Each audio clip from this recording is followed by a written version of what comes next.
Okay, I thought I'd do a quick review on this truck I've just bought. It's a it's built in 2023, imported and complianced into Australia in 2024, and then I've registered it in July 2025.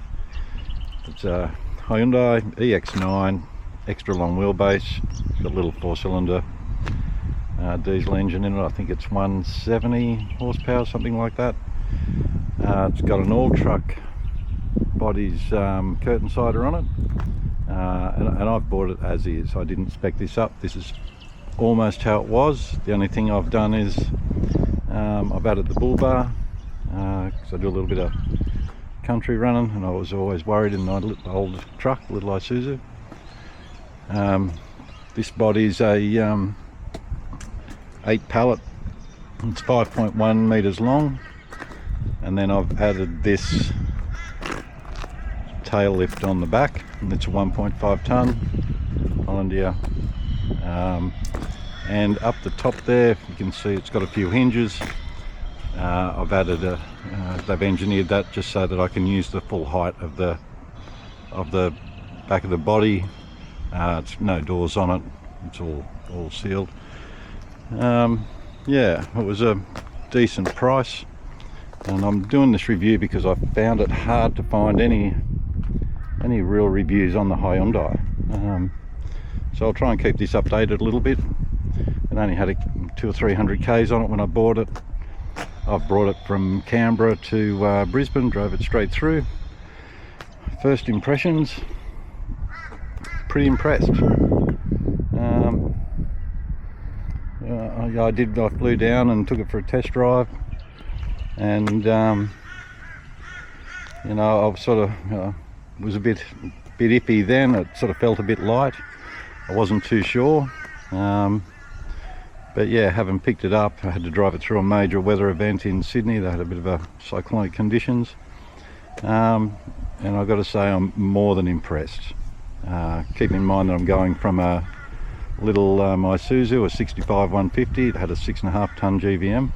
And this one's an 8.5 ton GVM, but adding the bull bar and the tail lift and all of that sort of thing, this thing now tears out at 4.9 ton.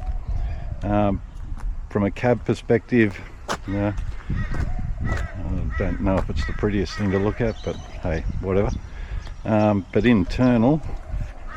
inside, first impressions of it, just on the few Ks that I've done, really happy, really surprised just how good it was. I bought this from Hartwig's Trucks down in Queanbeyan, and they were kind enough to even put seat covers on, you know, with their logo, which is fine. Put floor mats in, which I was very impressed. Just that little extra helps. And then the inside of it, like the behind the seats here, there's a huge amount of space, absolutely huge amount of space. If I wasn't so old and jaded, I'd probably nearly have a camp there if I had to, rather than book into a motel or a pub if I have a night away. But yeah, first impressions, it's got a suspension seat, just with a manual adjustment up the front. Little armrest on this side, which is just a super nice touch. The steering column, it's got tilt, reach, everything. If you can't find a comfortable spot in this, I don't know what you're doing. It is just a delight to drive, to be honest. Very comfortable. I kind of went for this truck too because there's no DPF burn, there's no AdBlue. Don't really want any of that if I can help it. It came with a reverse camera, which is kind of handy. Better than driving by feel. Overall, the inside of it, the dash is, it's pretty good. It's big. There's a lot of leg room. It's comfortable. A couple of hooks in the back there. Can hook that up. Another one up in the back there. Plenty of hidey holes up here. That's blank there. Might end up putting a UHF or something in there, I guess, one day. As for the rest, the stereo, even in 2023, that's pretty old. That's pretty jaded. But look, at the end of the day, it does it. You can Bluetooth to your phone, which I do. I use a quad lock system for everything on my phones, you know, cars, bikes and so on, so it's kind of handy on this. This does have a couple of auxiliary things. There's USB connections there. You have steering wheel controls, cruise control, you can control your phone, you know, all that sort of thing, which is really good. Your speaker for your phone is right above your head, so it's pretty clear according to everyone I've spoken to. Things that surprised me with this so far, yeah, keeping in mind I've only had it for a few days, it's comfortable. It's really nice to drive. Come with the automatic.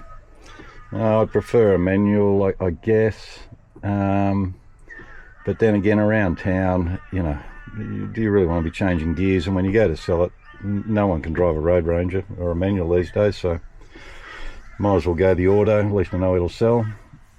The dash has a lot of you know, all the little lights and things that come up on it. You know, they're tiny. I've pretty much got to take a photo and then blow it up just so I can see what it means, but you know, you've got all the information there.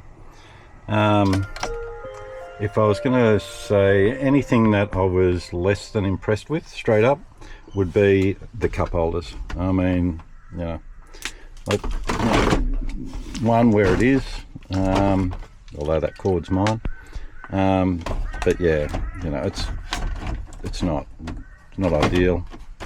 You know, it's going to hit on the T-bar there.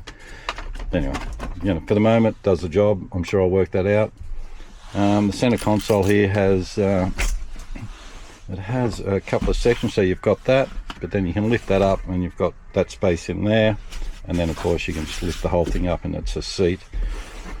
Honestly, for me, I reckon it's not going to take long, and I'll be looking to try and get rid of that, unless you're working on a laptop or something. You know, it's probably not really deep enough for Australian roads. It's just going to bounce out. Whereas this is a really nice deep pocket. I'd rather just have that and be able to sit all my stuff in and not have that encroaching. Because I think what I'll do is I'll put my esky or whatever, I'll build up the back here, have that out of the road. So yeah, but I'm sure I'll work that out eventually. But yeah, other than that, the cab itself, it's really comfortable, nice to drive. You know, I don't know what half the things do in it, not that there's much in here, but I'll get through that. As for the body, you know, I've looked at the old truck bodies. I like this one. I'll do a bit more of a review once I've done a few jobs and so on. But I do like this. It's the right sort of size for me. You know, 8 pallet. You know, I can hold 3.5 ton. I don't cart a lot of weight with the things that I do. It's got tie points in the front, like so. Up in the front, I'll do a better review on it. Right up in the front on the inside there, it's got a few tie points, and that's worth just a hell of a lot to me, that I can tie stuff in, don't have to open up the curtain. As for the curtain, I've never had this type of curtain before, just with the one clip. And in going through that Sydney weather event, I thought it'd be like a balloon, but it wasn't actually too bad. It actually did pretty well. We'll see how that goes over time. One thing that I'm not impressed with the truck itself is it comes standard with a 100-litre fuel tank. And that might be fine if you're just going around the block, but you know, I sort of like to do a few country runs. You know, I think it was like 2.5 or 3,000 to upgrade to the 150-litre tank.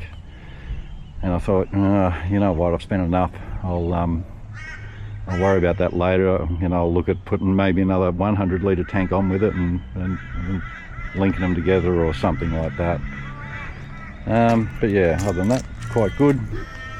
The Hollandia, the previous truck I had, the little Isuzu, had an undertuck tail lift, which was really, really good, but also a pain in the ass. It was only 2 meters, I think 2 meters by 1.2, so you know, to put a pallet on or anything, you know, I was just always a little bit stressed whenever I had a pallet. You know, I was always worried whether it'd take the weight and so on, whereas this thing is really, really good. But yeah, that's it for this one. I'll try and do a bit more in another couple of weeks. I think I've got over the next 7 days, run from Brisbane to Tamworth, and another run from Brisbane to Yeppoon.